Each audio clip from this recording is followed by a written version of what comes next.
letter to the International Monetary Fund, IMF, calling on the global lender to ensure that its guidelines regarding good governance as well as conditionalities were satisfied before granting a financial facility to Pakistan.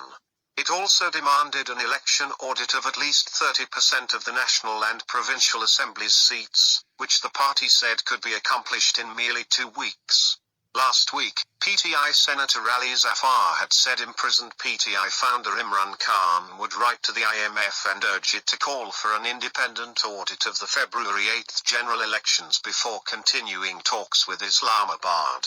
He said that the IMF, the European Union and other organizations had a charter that stated that good governance was needed for working in the country or giving a loan. The most important condition for good governance is democracy, Barrister Zafar said, claiming that the people's mandate was stolen in the darkness of the night during the polls.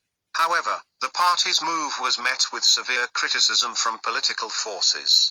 The party's rivals PMLN and PPP had said that writing such a letter would be akin to inviting foreign intervention in the country's domestic affairs. Meanwhile, a day after the PTI's announcement, the IMF had stated that it was looking forward to engaging with the new government. "We look forward to working with the new government on policies to ensure macroeconomic stability and prosperity for all of Pakistan's citizens. And I am going to leave it at that," Julie Kozak, the head of the communications department at the IMF, had said. It should be mentioned that Pakistan averted default last summer thanks to a short-term IMF bailout, but the program expires in April and a new government will have to negotiate a long-term arrangement to keep the economy stable.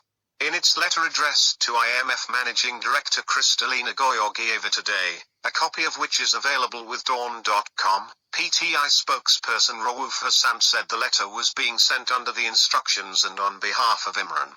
It must be clarified at the very outset that the PTI does not wish to stand in the way of any IMF facility to the state of Pakistan that promotes the immediate as well as the long-term economic well-being of the country.